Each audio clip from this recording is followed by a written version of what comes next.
morning, everybody, and welcome to Wake Up Missoula. I'm your host, Scott Ramf. I'm here to usher you into the weekend. It is the first weekend in June, which is pretty much graduation weekend, everything that's going on. I'm going to tell you all about it. First and foremost, I'm sure many of you are wondering, like, hey, where can I watch the graduations? And so far, MCAT is going to be co-opting the stream that the University of Montana will be handling this weekend. So you can look at, of course, you can always go to mcpsmt.org for more information and how to find all those links to your kids' graduations. If you can't show up in person, the schedule is all listed on there as well. But for the most part, MCAT is going to be, we handled the graduation for Willard just yesterday. We had some rough parts just with the internet, just wanted to let you guys know first and foremost, we had some technical issues over there. Sunday, we're going to be going up to Seeley Lake to do Seeley Swan High School graduation that day as well, and it's going to be live via Local Live, which is through our website at mcat.org. Just watch, then Local Live. The key word is Local Live, folks. All right, so another thing that was happening this week as well is that Yellowstone, the Paramount Plus show, was filming in and around Missoula County Courthouse earlier this week, and that's why they closed a lot of the roads and a bunch of the trucks, and that's why they had a bunch of trucks in the area. That's pretty much all I can say about that. I didn't look too much into it. I was just like, oh, what's that? Oh, it's Yellowstone. Like, okay, cool. All right, also coming out of the county were the deputies that represented the sheriff's department and came to, so there was a lawsuit to Missoula County about the deputies not getting their pay based on a state law, and it came to about a $3.4 million settlement based on the state law. Missoula, according to deputies council, failed to pay an increase that went up in accordance with the sheriff. And according to the state law, if a sheriff wages go up per state law, the deputies must go as well. And so far, a settlement was reached, and the county took out a levy to compensate back pay that was owed to the deputies of the sheriff's department. Missoula County Commissioner Josh Schlotling said, I get it legally, it's right, but morally it feels not right, said, all right. And so that's kind of what's happening there and around. And one of the big news that is happening also is Uvalde, Texas, in the wake of Robb Elementary mass shooting, comes into conflict and throws police under the bus as many folks are suffering the loss of families in the wake of this tragedy. Apparently, the police on the scene left the active shooter alone in the classroom full of fourth graders and two teachers for more than 40 minutes while police were frightened. Allegedly, the report came out as more and more questions were raised by local reporters. One instance was the officers were supposed to be at the school, were not actually there, and did not actually interact with the active shooter, even though he crashed his car into a ditch nearby. They said that they followed him and they chased him, and there was a firefight going into the building, which was not true because in footage, they basically just saw the shooter going through the back door. Local news in the area and viral video show police not doing anything, but also preventing worried parents from entering the building as well. Another thing they did was blame the teacher who propped the door open in the back, allowing the shooting in. But in recent reports, that according to that teacher's lawyer, the teacher said that they removed the rock that kept the door open, shut the door, but apparently the door wasn't locked. So there's a lot of narratives and everything's kind of evolving here and there, and it's just kind of sad that there's a lot of people pointing fingers during this tragedy. And I got to say that probably the only good news out of this was the family of one of the teachers, Irma Garcia, whose husband died days later from a heart attack. Through a GoFundMe, they raised over $2.7 million as of Tuesday for the children left orphaned by this tragedy. And let's get into it because the gun debate continues, and for many states, it looks like they'll get more say in how they handle local gun control. A move or lack thereof in the U.S. Congress has prompted places like New York to put up an age limit of 21 for purchases of guns. New York Governor Kathy Hochul said that she would seek to ban people under 21 from purchasing AR-15 style rifles, assault weapons basically. For Republican-run states, Texas Governor Greg Abbott and other Republicans blamed the school massacre on gunmen with mental health problems, not gun laws. They accused Democrats of politicizing the situation with calls for gun control. The idea that the GOP are looking into more mental health is a lot better position than in the past with their old talking points is like, we need more good guys with guns. The idea that gun regulations already affect those who have criminal records can also be expanded to mental health and people who have been known to have red flags. And which brings me to the red flag law that exist in New York, but unfortunately, those laws didn't stop the Buffalo shooting from happening in the grocery store. When it comes to mass shootings and other things in America, the amount of gun sales went up during the lockdowns. Excuse me. Even around progressive ideologies, 1/5 of Americans who bought guns during the pandemic times were first-time gun owners. Banning assault weapons will not end the mass killings because in many cases handguns were used. And now we go to Canada. I'm throwing you a curveball, but Prime Minister Justin Trudeau put a freeze on handgun ownership as they look to update gun laws in their country while doing a buyback for assault-style rifles. They took this idea from Australia's 1996 gun law reforms, were followed by more than a decade free of fatal mass shootings and accelerated declines in firearm deaths, particularly suicides. Total homicide rates followed the same pattern. Removing large numbers of rapid-fired firearms from civilians may be an effective way to reducing mass shootings, firearm homicides, and firearm suicides. So far, gun purchases continue and laxed in 2017 through the NFA, the National Firearms Agreement, which is having to go through a 28-day probationary period for the first gun purchase, and then after that, it's pretty much easy to get guns in Australia. Of course, I got to tell you, but you know, the U.S. is not Australia, and with Canada being the closest to their own gun reform, we'll just have to see how it works. Any responsible gun owner should know better, but having the best policies from places that are safer should be evident enough. So mass shootings are a social disease, and we have to do something to address the Americans who believe gun violence is the only way in their minds. This was a situation, there was also a situation last Thursday at Big Sky High School here in Missoula when a student at a local high school was rumored to have a gun and was going to use it on a fellow student. So there was no firearm on the suspect at the time, but they did have a knife, which prompted officials to arrest the 18-year-old on conspiracy to commit assault with a weapon and unlawful possession of weapon on school property. This was not the first time, and you know, you probably hear different stories here like that. Many things were stopped, but Thursday, September 2nd of last year, Hellgate High School went into lockdown. 3 students rumored to have firearms were planning something for 1:30 p.m. that day and were arrested on that suspicion. Although there was a threat of mass shooting, reports ultimately left unresolved in the public eyes, and many juvenile cases involving students who are under 18 are dealt with internally and are not public records. So unless you know something happens, so the whole idea is like it's very weird when it comes to child court and that kind of thing. So you never really hear about major violence in and around Montana, and even more mysterious is the drug epidemic ravaging through the Blackfeet Nation. We're switching gears. We're jumping right into Browning, Montana. Fentanyl has been the buzzword when it comes to drug abuse, and Browning, Montana has been through many storms for almost going bankrupt a few years ago as well. So you can kind of see that that town itself is going through a lot of economic strife. NPR did a story highlighting the struggle of fentanyl abuse following a family that saw Marla Oliger watch her son succumb to drug overdoses. Some of the red flags she saw: her 6-year-old grandson walking around town alone, but was reassured that her son, Justin Lee Little Dog, was fine after that fact.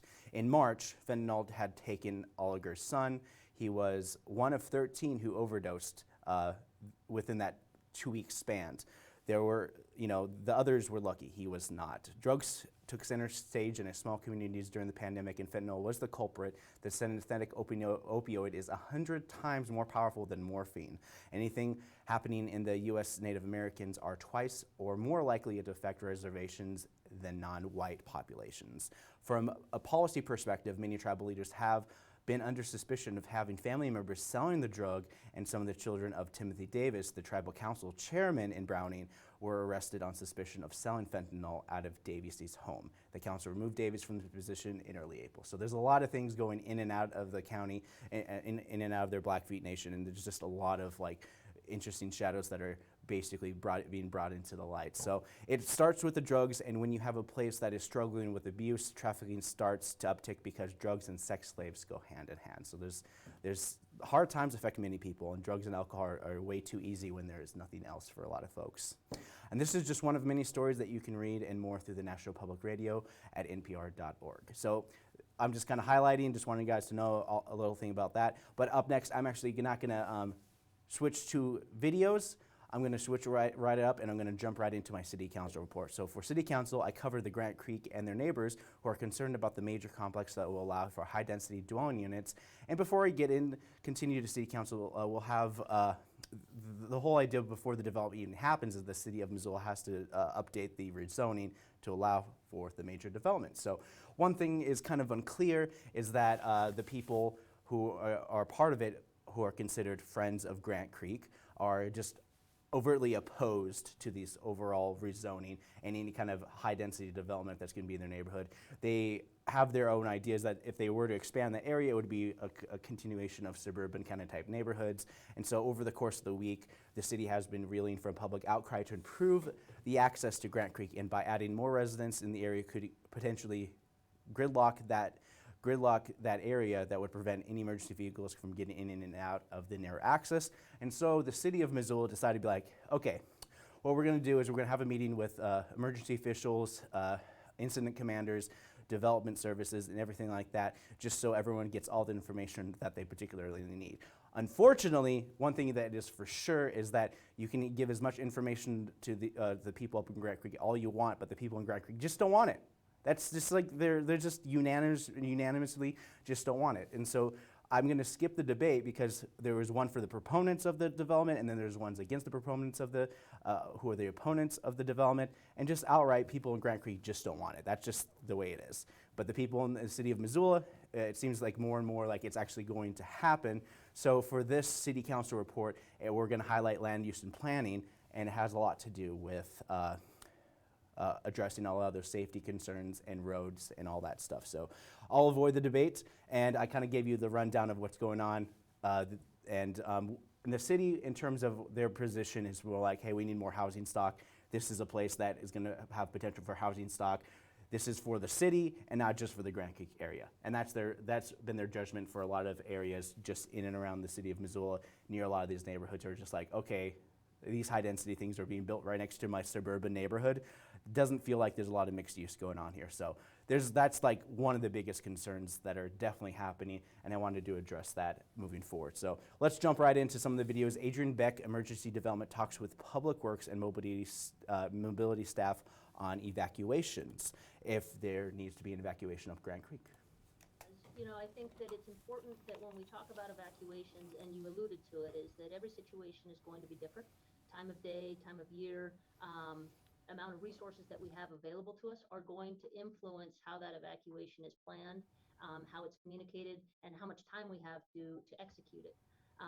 We have looked at the Grant Creek drainage specifically, and in part of the report from Fire Logistics, we did have a sit-down session with my office, Sheriff's Department, and Police Department to talk through what some of those tactics might be, and those are included in there. We can certainly reference those if need be, but I think that is a representative example of some of the thought process that would go into in that real time, how are we going to evacuate based on what is actually occurring. And emergencies, just by definitions, are emergencies. So a lot of times they are reactive, and they'd be like, okay, so what does my training tell me to do in this particular instance? And what happened last time was like what they were referring to a lot of times was the concerns of the Grant Creek area, in which when they had their Grant Creek fire a couple of years back, that was one of the things that kind of prompted a lot of these concerns with more residents in there and the potential gridlock. So Grant Creek, for those who don't know, is a pain in the butt to drive up in just normal circumstances because the winding narrow roads, basically no bike lanes, but they have that side path on the side that they kind of built, but a lot of just narrow, just kind of going in and out, and just overall foliage just in the area, so many trees, and just like up to 90% of the neighborhood, the deeper you go, you're basically overrun with trees. You basically go from suburban neighborhood to fringe type, out of home zone homes. I'm sorry I said fringe, but it's really out there, and even though it is closer than they think, it feels like it's really out there. So Missoula Police talk about issues with Grant Creek and fire dangers in the area.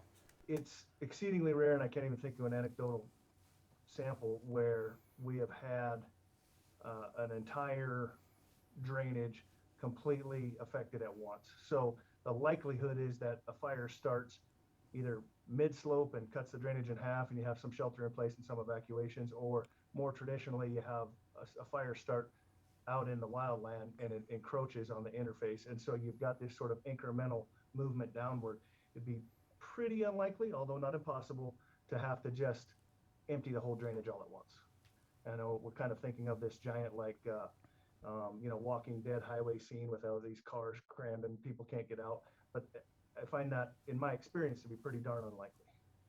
All right. So, like when it comes down to it, like through emergencies, is that two-way lane basically becomes two ways out of Grant Creek. And for the most part, they don't really have to worry too much about mass evacuation, like too fast. So they will be able to like have the one road exiting the people out, and then they have the road for emergency vehicles going up there as well. But yeah, there's a lot of what ifs being thrown around, so it's especially hard to address the power of what if. Something that for police isn't enough to get them hot and bothered. Another big portion of this meeting is emergency vehicle access to Grant Creek, which saw major logistic problems when handling a fire a few years back, which saw some gridlocks and, hold on a second.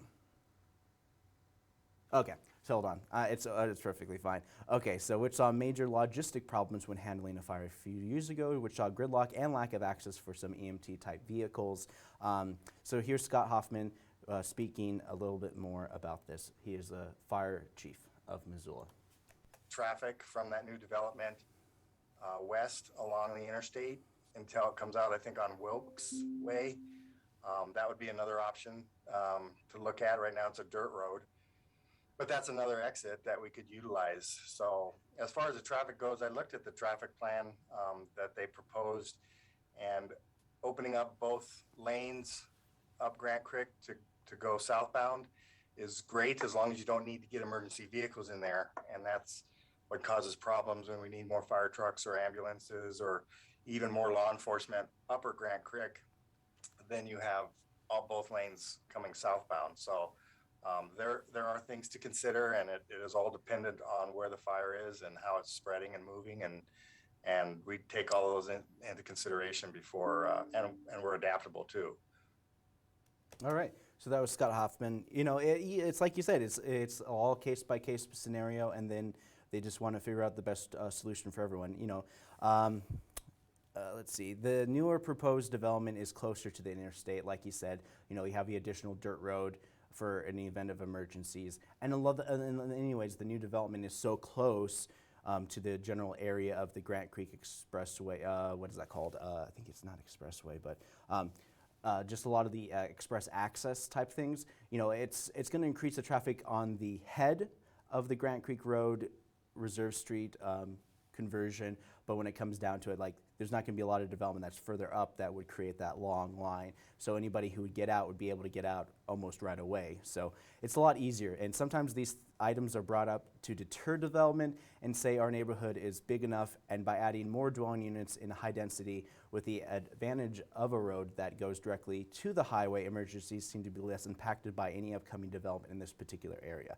However, the talking point circles back to people weary of more people, which equals 1.5 car per person, which result in headaches for current and future residents. So I'm not from the area, but the road is very sketchy, just regardless, especially at night. But when the road is what the people of Grant Creek have. Jeremy Keene Development Services speaks about development agreement, which will include parameters around rezoning. Basically, just because they allow for high density doesn't mean they cannot control how development occurs. And so Jeremy Keene does talk about traffic impacts and how we can utilize the new development and higher flow of traffic to leverage road improvements. So he talks more in depth with this and this is just one of the clips. And I think it's important to remember that traffic capacity isn't the sole measure of transportation impacts. We also want to maintain good safety and sustainability as well as capacity in our transportation system. And some of the other metrics that we want to look at are crash history and risk, connectivity, accessibility, transit availability, and the condition of existing facilities. These can all affect how much traffic is generated, and we want to reduce single occupancy vehicle use as much as possible. So this can happen sometimes by making safety enhancements for peds and bikes, by adding mixed use to the development, something that traffic engineers call trip capture. So if you can have other services located within that development, you don't have to get in your car and go elsewhere. Okay, so one of the big things that they do want to do is with the population increase, they're thinking about expanding the mountain line access. And so with the higher density, with more people, they're going to be able to hopefully utilize and encourage people to drive less and utilize the public transit more. Another thing that Jeremy brought up was the potential of mountain line. However, the limits usually encompass the area of development rather than the current infrastructures. Even though there are ways to get bus stops in certain areas, the road would need to be widened as well. So the I-90 exit off Reserve before the road becomes Grant Creek Road sees anywhere between, you have a major highway, and there's like a turnoff to get on Reserve, which is a major hub to get to Missoula. And they did traffic studies, and so far they estimate that they're going to go from 6,000 to 7,000 vehicles a day to about 10,000 to 11,000 vehicles a day as a result. And Jeremy Keene talks about some of the solutions that can be done to help mitigate traffic. So we have some short-term and long-term plans for Grant Creek Road. One of the things that we've been looking at is a speed reduction as you come up to Stonebridge Road going south. We want to see speeds get lower there as that becomes a little bit more urbanized and there's more things going on. Looking at dropping that speed limit from 45 to 35, just a little bit to the north of Stonebridge. We've been working on a speed study for that purpose, and that's something that has to go to City Council for approval. We are also working with Parks Department on the new proposed Bluebird trailhead and an enhanced crosswalk at Stonebridge to help access that trailhead, which is going to be right there in the current gravel parking lot. So a little bit longer term, we think that looking at some access control or consolidation may be necessary along the gas station frontage to help alleviate some of those safety concerns that we're seeing. We are also continuing to work on trail connections to the south along Grant Creek and also continuing east along I-90. And then the Department of Transportation has plans to do a Reserve Street pedestrian safety study and has also been working on Reserve Street signal timing, which will help with that larger Reserve Street corridor to the south. Okay, so they're covering all their bases in terms of how they're planning on adjusting and making the place a little bit safer to the potential new vehicles that will be coming in daily, which he said was going to be about a 40% increase in traffic. It's not unusual to have higher levels of traffic, especially since it goes off major federal highways. Jeremy continues to talk about making the road safer. So some of the things that I think we will be talking about is, including lowering speeds on Grant Creek Road, filling in those sidewalk connections, making sure that it's possible to get from the new development to those destinations like the gas station or the restaurants that are available there. Enhancing the path, widening and repaving that substandard path could be a good mitigation measure, especially because there isn't adequate space along the west side of Grant Creek Road for a sidewalk. So that path really serves as the sidewalk system. Okay, so I thought he had more to say. All right, let's move on to our next quote. And this is when we get into a little bit more about this. The goal is to not necessarily reduce traffic, but also reduce the amounts of speed and encourage alternative routes. Overall, Jeremy is not concerned about traffic issues that were brought up and believes that any issues in traffic would be towards I-90. It would affect a right turn lane going into the neighborhood, but so far it hasn't been a major point of concern. In terms of cost, any impact on the new development will be paid for the developer per the rezoning request. They can build, but the impact fees that went into this meeting will be used for mitigating and improving traffic in the intersection of concern. Traffic calming techniques also put into place, discouraging folks getting off highways to slow down. Another big chunk of the meeting was inviting people from the developers. Here's Ryan Sudbury talking a little bit more about the development. It's my assessment that the development agreement, if it's picked up after the rezone, and again, the rezone is considered on its own merits based on the rezoning criteria.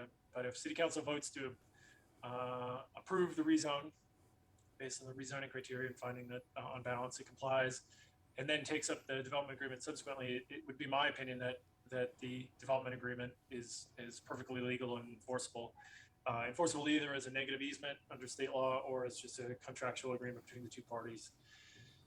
That's not to say that crafty attorney couldn't find a reason to get a court to be convinced that it's not enforceable or not legal in some form. But our analysis, taking a look at the case law and the state statutes that apply, we think these are useful. They're used in other parts of Montana in the development review context, and we think there's a good public benefit to continue to use them.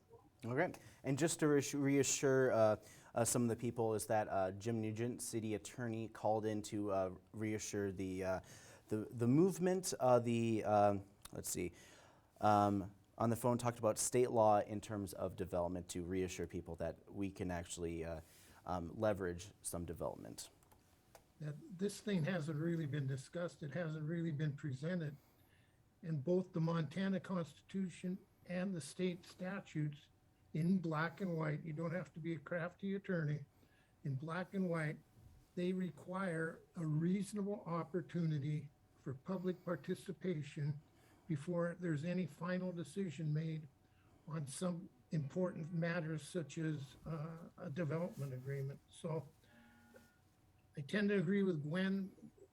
You kind of need to slow down and make sure that you're providing a reasonable opportunity for the public to weigh in and review. And Dave said there's a revised document. I haven't seen the revised document. I haven't seen anything in the communications indicating that there's a revised document. So I think we've got some shortcomings at the moment with respect to providing the public with a reasonable opportunity for public participation. All right, and so you heard it from Jim. There's a lot more public comment that's going to be happening moving forward. And like I said in the beginning, and I want to reiterate, is that rezoning is not going to necessarily affect what development's going to be all about. And so they're going to have more talks in terms of how they're going to move forward with the development. So rezoning is going to rezone the area, but a lot of times, you know, I'm assuming that the residents are going to be like, okay, so this is just the tip of the iceberg, and it's only going to be a snowball effect moving forward. So if you want more information about this meeting, you can go to ci.missoula.mt.us. Yeah, and that's pretty much it I have for my city council report. Up next, I got a special from, let's see, our stop motion kids from Saturdays. So without further ado, here is a bunch of videos from those wacky kids from our Saturday drop-ins, which we are done for the summer.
Huh?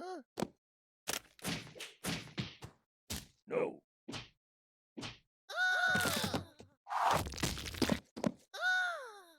What? No.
it's my turn.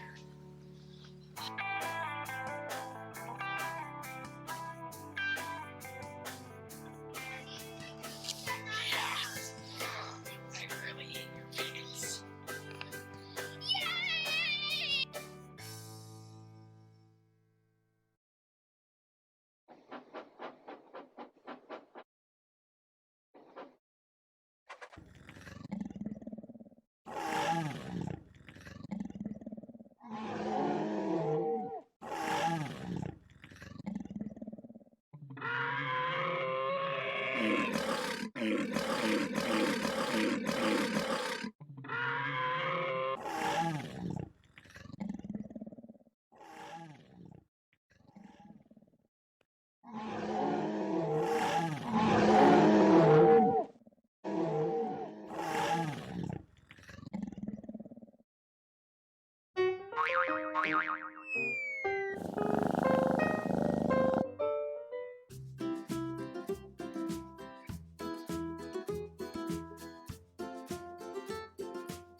Yay! I'm gonna have nightmares for weeks.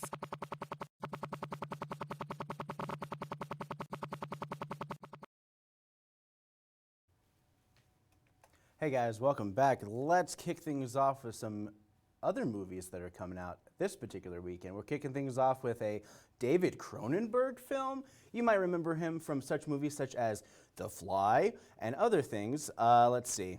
Let's get my notes all ready to go. Boop, boop.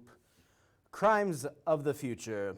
Welcome to the world of David Cronenberg, who made one of the best remakes of the 80s, The Fly. And now he's returning to horror in this new CGI-coded, partially effectless time travel horror film. Part of this, actually, it's not necessarily time travel, I just come to learn. Apparently, it's like, imagine that plastic surgery gets way out of control, and then you have future and you add technology to it, and now you have these nightmares. Anyways, we have a young couple undergoing surgery, and I assure one of them gets cold feet and the other one goes way too far into surgery, kind of like how some people go way too far with tattoos. Anyways, watch yet another science has gone too far type of movie with the Cronenberg messed up things you can't unsee visuals from this as well. So enjoy it. Up next, welcome to the twisted world of The Boys. Boys Season 3. I'm really scraping the bottom of the barrel here, and this is the bottom of the barrel. Of course, there's a lot of people who like the show, but I don't care. Whatever. Where they kind of go too far with certain gore elements within this tertiary season of a series that kind of puts a long burn on a series about a superhero hunting ragtag group of diverse characters called The Boys. Most are men, and there's one girl, hence the nickname The Girl, The Boys, but she doesn't talk, right? All right, so anyways, watch a series of celebrity culture shenanigans, but with even higher stakes because the celebrities have superpowers and an evil pharmaceutical to boot. The third season, I'm assuming, like any streaming show, it will be long and have 10 episodes that tell a story that can be summed up in like 2 or 3 episodes pretty much easily. Honestly, like there's some plots I was like, okay, you're basically stretching out like one episode into like 10 episodes in terms of one huge plot. I guess you have a lot to say. There's just not a lot I want to listen to. Up next, we got a video game. Yes, even more bottom of the barrel is called Silt. Not since every post-apocalyptic puzzle horror game comes, you guessed it, another one of them. Silt is a new game that comes out this week, and you can expect to swim underwater and hold your breath because underwater scenes cause anxiety with me. Anyways, these games kind of end with the protagonist disappearing into the abyss or dying or something like that, or becomes an ascension beyond their mortal being or whatever. There's always some kind of shoo-in thing like that they always put in. Like, games are pretty brave when it comes to just like straight up, just like the antagonist dies at the end. They do that quite a bit for a lot of games, or the antagonist doesn't get what he or whatever. Anyways, that's all the movies, games, and shows that are coming out this weekend. There's a bunch of other things happening as well. Hey, Netflix just released The Floor is Lava Season 2. So have fun with that.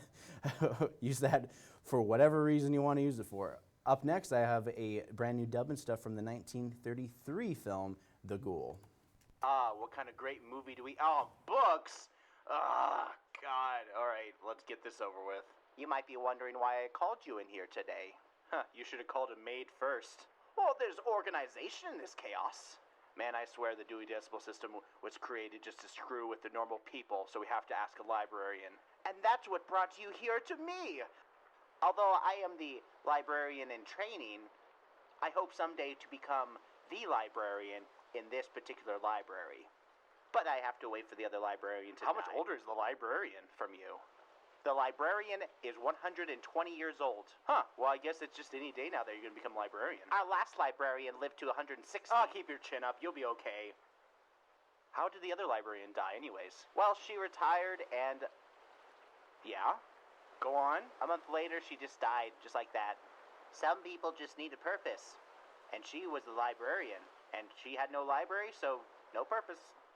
Do you understand that? Well, that's kind of dark, don't you think? Shouldn't you have a little bit more hope? Maybe you should ask them to retire. I might as well give them the noose to hang themselves. Well, let's get to the point here. The reason why I came in here was to try to get to that job. It is not a paid position. Excuse me? This library is hilariously underfunded. You'd be lucky to get a unpaid internship. Well, maybe I should speak to the library director about that. That is not possible. Enlighten me. One does not get into their position to deal with the riffraff off the street like yourself. But I had an appointment. I don't need this. I don't need to be talked down to by a second-rate librarian. You see, there's a pecking order to these things. The library director appoints his second-in-command, and then the second-in-command hires the staff. It's kind of like schools and superintendents and other crap. Excuse me, I would like to order a pizza. Is this really the time for that? Yes, pineapple. Can you get lots of pineapple on it? Hey, do you want anything? Meat lovers on half and no pineapple, please. I'm not really into this whole pineapple thing. I see the viewer has found out who the antagonist in the story is. We can order 2 separate pizzas because half and half basically ruins the pizza and there's some spillover. You know, I'm just gonna order my own pizza. Good day, sir. No, I'm still here. No, that wasn't my husband. My husband's cool.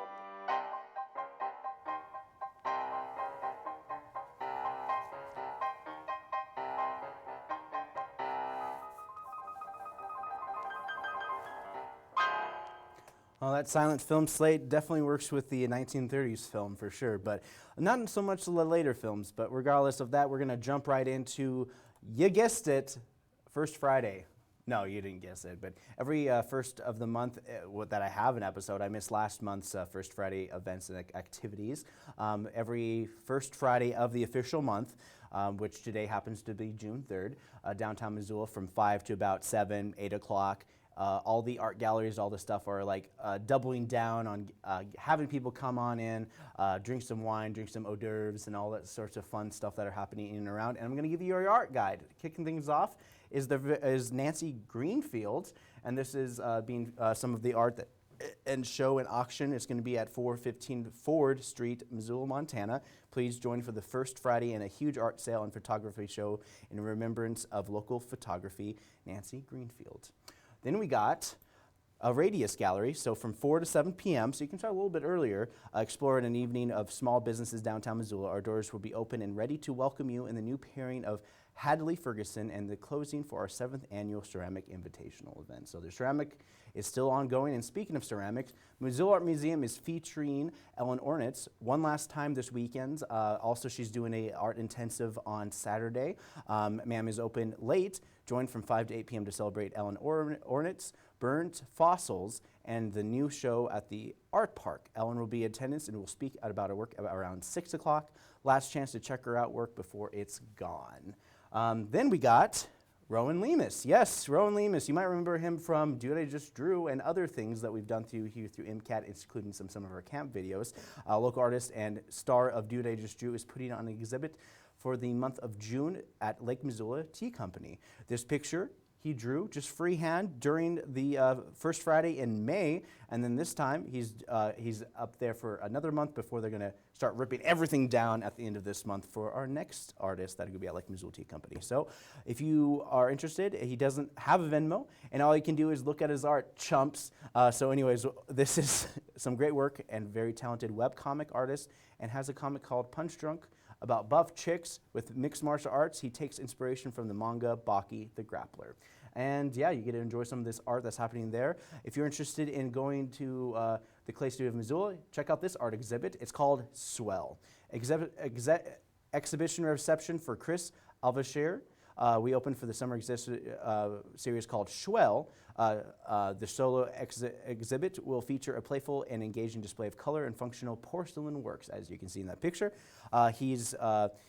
Chris has been an investigation of items he finds curious, feels sentimental towards, or objects he finds humor in. The investigation come from object surface, form, or most from intriguing proportions or scale, inflated swells, large knobs, and enamel-like sheens from sanded surfaces and glaze create exaggerated, vibrant pieces. So enjoy this. It's going to be running through the month of June and is free and open to the public. Hey, a lot of these art galleries are free and open to the public. You guys can check that out as well. And sometimes there's a lot of cool little hole-in-the-wall, alleyway type art galleries, and this is one of them. This is in Sidecar, Missoula. Join us for their special First Friday event, Sidecar, Missoula. The local artist, Gavin McClure, focuses on a spectrum of disintegration.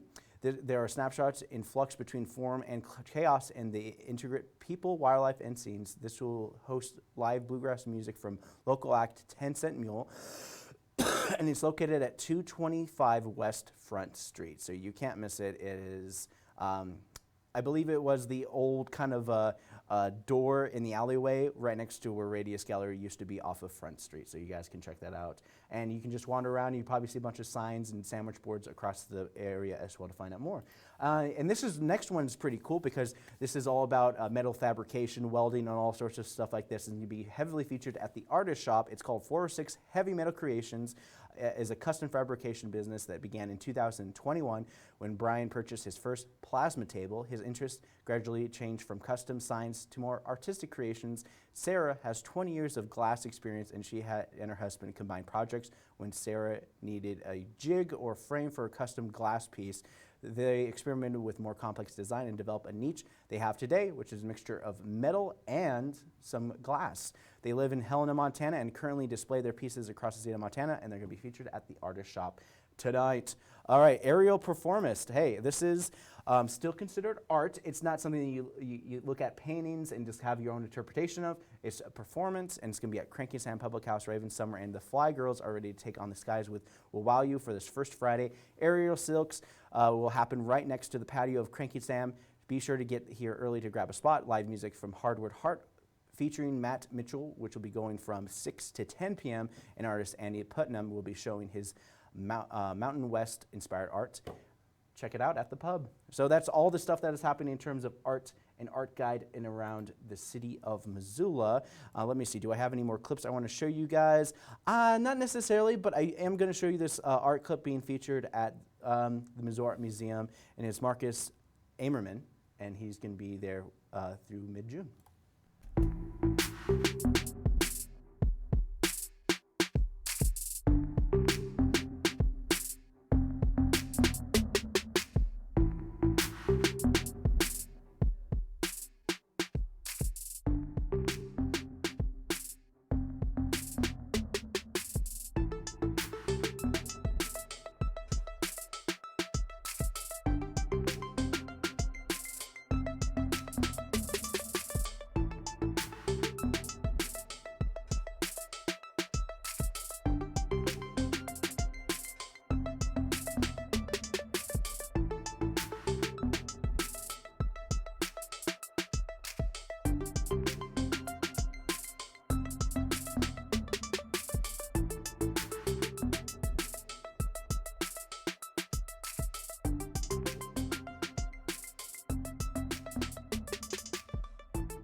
Hey guys, we are back and we are here to wrap up the show with some more events that are happening in and around the city of Missoula. It's time for events.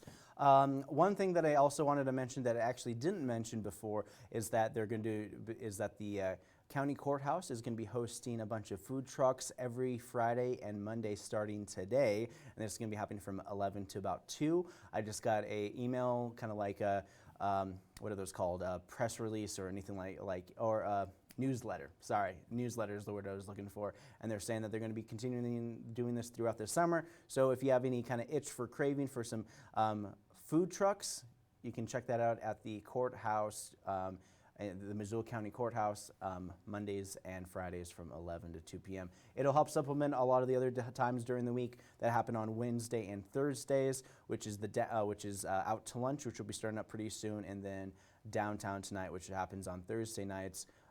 And so there's just a lot of stuff happening in Missoula, and as summer comes around, there's going to be a bunch of things popping off in terms of the dailies and just having things happening in the city and the downtown area as well. So speaking of Missoula, let's talk a little bit more about everything that's kind of happening in and around, and it is Pride Weekend. For those of you who don't know, LGBTQ type events will be happening all week long, and I'll get to those in a second. But for the most part, I wanted to let you guys know before I started talking about all the other usual events that you would have here. You got Stroller Strides. Hey, if you're a mom and you want to get out there and work out, Tool Park, they do it every Friday, and I have other days that they do this as well. But today, starting at 9:30, Tool Park, you hang out with other moms, have your kids watched while you work out, and get back into shape and all that stuff. Or, all that stuff. Have some fun, get some energy out. A lot of stuff you've been kind of holding back and all that stuff. So Missoula Pride Fun Run Walk is going to be happening behind the runner's edge, and it's going to be a fun run / walk. Empower Place, Missoula Food Bank and Community Center. The community center part of it is Empower Place, which has to do with the Missoula Public Library. They have Tiny Tales and Storytime that they have there, as well as their food bank, which helps people who are dealing with any kind of form of food insecurity to have some free, nutritious, cheap food. Also happening at the library, like I said, Tiny Tales and Storytime also happens here at the public library every Friday, Saturday at 10:30 a.m. in the Imaginarium and Art Box on the second floor of the library.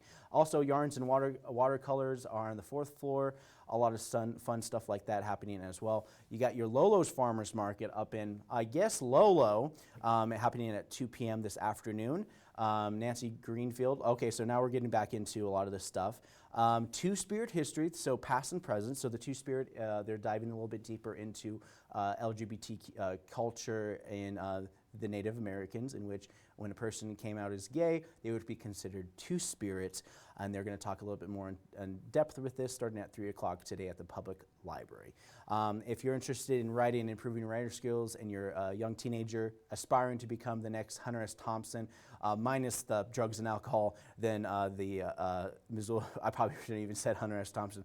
Regardless, Missoula Public Library is hosting a virtual event. They do this every Friday at 3:15. All right, so let's jump right into my notes. So TGIF Mountain Bike League Friday night races, Marshall Mountain, which is basically being leased by the City of Missoula Parks and Recreation Department, and are looking to further purchase this thing. I'm not going to get into that right now because they're not talking about it, but these are some of the events that are happening for people. And this is going to be an ongoing event. This is a 6 weeks of racing. So every week there's a new thing. Today it's Mullet Up in conjunction with MTB, Missoula Mullet Classic. Doesn't count towards series scores of TGIF, but you will be emailed a coupon code to register. So the whole idea is just like, wear a mullet, ride your bike. It's a fun activities on all sorts of stuff like that. And like I said before, Pride Weekend, and starting at 5 p.m., the Western Montana LGBT Community Center, which is located in the Florence building, runs until June 15th with an assortment of events throughout. More to be announced at a later date. Last time they had a Pride in Missoula was 2015, and only a week later, gay marriage became federally recognized and legalized. So just a little fun fact for you guys. So there's a lot of things happening here, but apparently Montana Pride, it is Pride Weekend for Missoula, but Montana Pride is going to be hosted in another city. I believe it's going to be in Helena this year. Pack Live, Jesse Blumenthal, parking lot by Eggles and Vockers is going to be, the City of Missoula Public Art Committee is excited to present one installment of the 2022 Pack Live lineup. an excerpt from Jess's website. Through educational opportunities presented by working in industrial materials in a community-forward environment, Blumenthal has broadened the reach and accessibility of their practice. The open inclusion of participants into Blumenthal's artistic practice references contemporary political topics such as capitalism and socialism, social topics around community and accessibility, and artist movements such as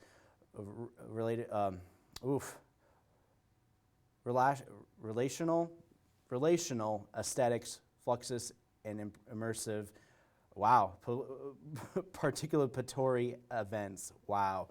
Whew!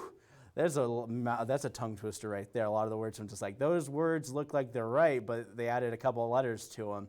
Anyways, that's what's happening at Echoes and Valkers tonight for your first Friday. Potty Mouth Pottery, Hearts of Fire Pottery and Art Studio. You can add a choice of naughty sentiments to any piece of pottery with easy to use. This is not family friendly. Adults only. Bring your own beer. Hearts of Fire.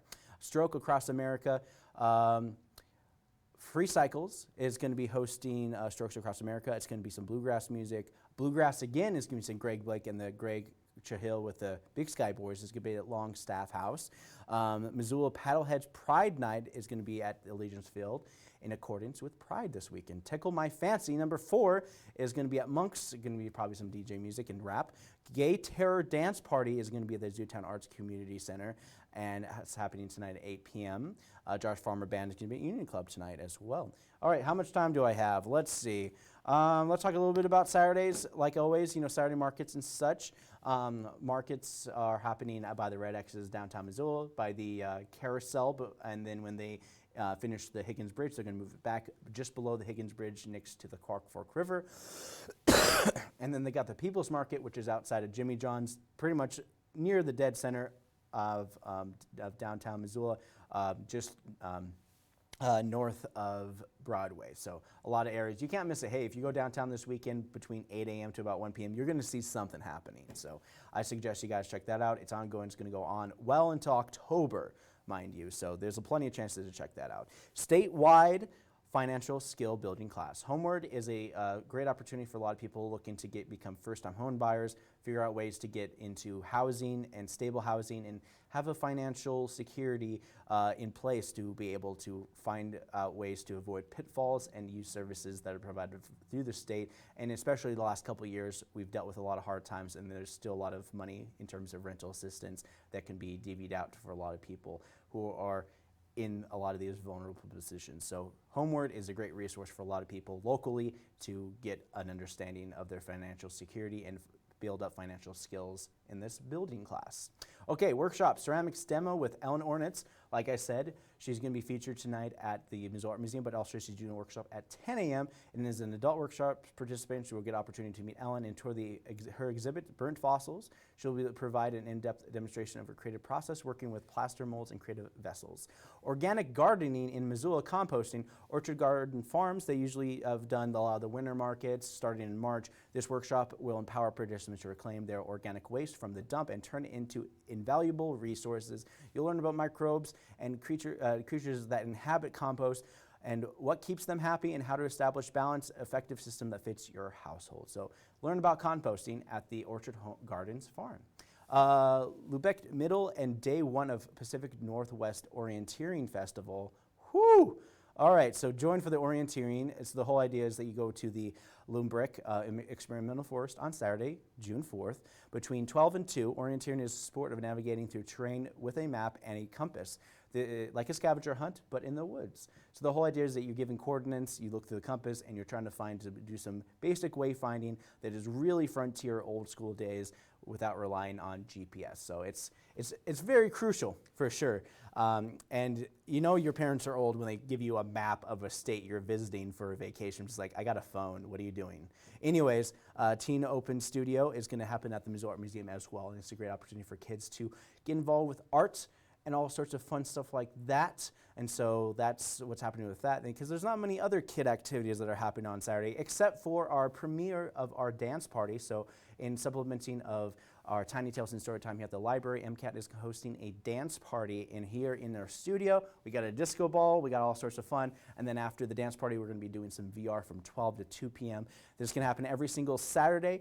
Our Saturday drop-ins for kids doing stop animation is completely closed. If a kid wanted to come in here during the summer and work on a stop animation, we can facilitate that individually, but when it comes to a classroom and group settings, we are not doing that, because that's how we hustle to get kids to do our summer camps, which are happening in July. And you can find out more information by going to mcat.org to find all the summer camps. We double down. We have an AM and a PM session happening all through July.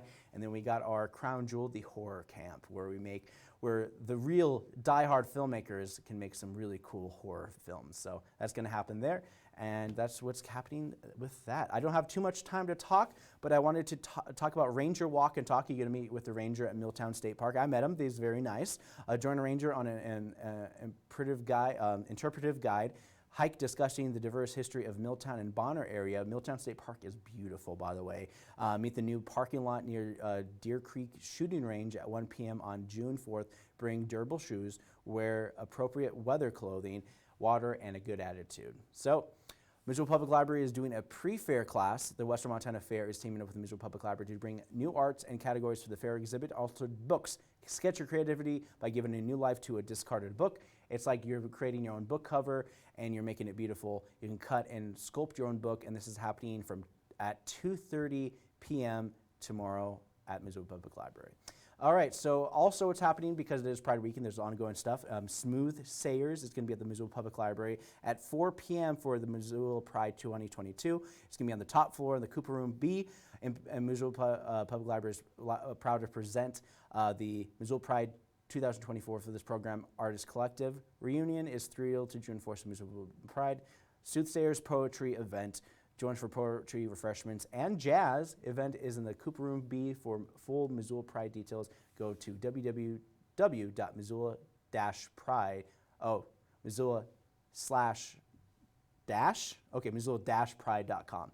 Whew, /dash. Gotcha, underscore. Anyways.